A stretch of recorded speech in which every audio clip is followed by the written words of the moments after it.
Good morning. আজি ব্লগটো ফজৰৰ নামাজৰ সময়ৰ পৰাই আৰম্ভ কৰিছোঁ। আম্মা ফজৰৰ নামাজ পঢ়ি হৈ গৈছে আৰু মই ইফালে সামিয়াক লৈ ওলাই আহিছোঁ মৰ্নিং ৱাক কৰিবলৈ। মই ভাবিছিলোঁ ইমান ৰাতিপুৱাতে ৰাস্তাত কোনো নাথাকিব, গতিকে আমি দুজনী বিন্দাছ ঘূৰি আহিব পাৰিম, কিন্তু নহয়, ৰাস্তাত বহুত মানুহ আছিলে। ফজৰৰ নামাজৰ পিছত বহুতেই মৰ্নিং ৱাকত ওলায়, গতিকে বহুত মানুহক লগ পালোঁ ওচৰ চুবুৰীয়া। তেওঁলোকে মৰ্নিং ৱাক কৰি আছে আৰু বহুতেই মাছ ধৰিবলৈ আহিছে।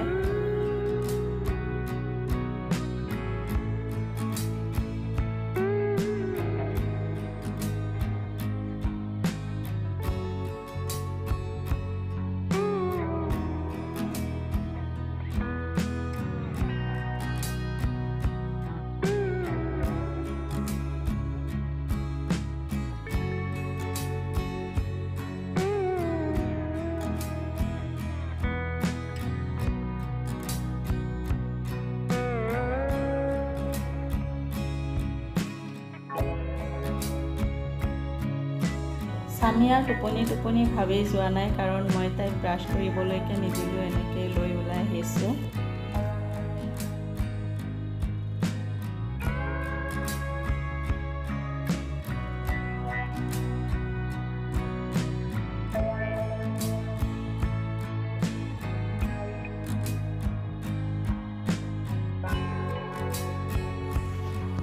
ইহঁতে মানে ৰাতিয়ে জাল মেলি থৈ দিয়ে পথাৰত আৰু ৰাতিপুৱা মাছখিনি এৰুৱাবলৈ আহিছে, গতিকে ভাবিলোঁ চাওঁ কিমান মাছ পালেহি।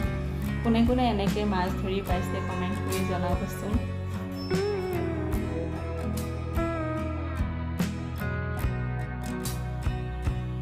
ৰাতিপুৱা উঠিয়ে আচলতে একো নোখোৱাকৈ গুচি গৈছিলোঁ মৰ্নিং ৱাকত।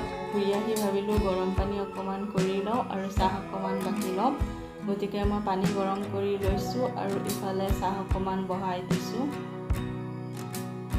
এনেই আম্মাই কেতিয়াবা ৰাতিপুৱা লাল চাহ বনায়, আজি মই গাখীৰ চাহ বনাম বুলি ভাবিছোঁ, সেইকাৰণে গাখীৰ চাহ বনাই আছোঁ।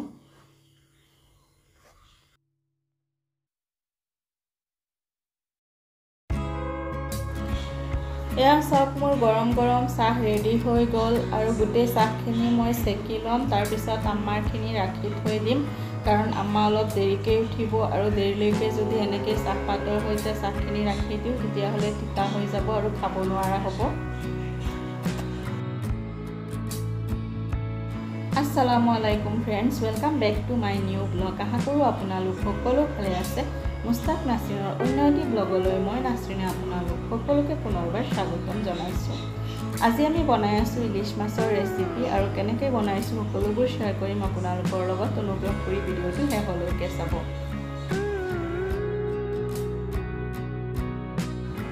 ইলিছ মাছটো বেপাৰীয়ে বজাৰৰ পৰা ধুনীয়াকৈ কাটিয়েই দিছে, গতিকে আৰু কাটিব নালাগে ঘৰত।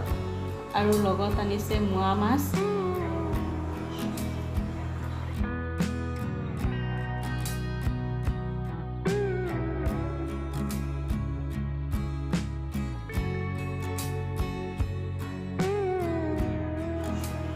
মাছখিনি আম্মাই কাটি ধুই পৰিষ্কাৰ কৰি লৈছে। এতিয়া গোটেই মাছখিনি এবাৰতে বনাব নালাগে আজি, কাৰণ লগত সৰু মাছো আছে, গতিকে ইলিছ মাছৰ বেছিখিনিয়ে আমি এনেকৈ হালধি নিমখ সানি ভাজি ফ্ৰিজত থৈ দিম আৰু সৰু মাছখিনি বনাই ল'ম, লগতে ইলিছৰ টুকুৰা দুটা ভাজি ল'ম।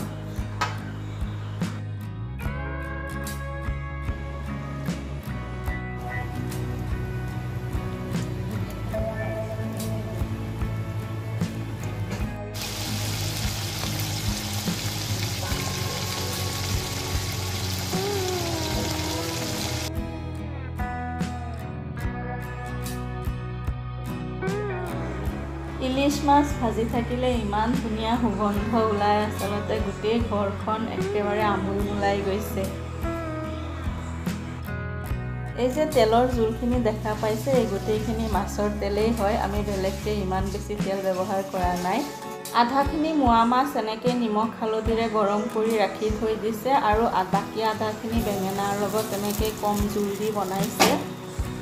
আৰু ইফালে ভাত বাঢ়া হৈ গৈছে, গতিকে মই এতিয়া ভাতখিনি খাই লওঁ, তাৰপিছত লগ পাইছোঁ আপোনালোকক।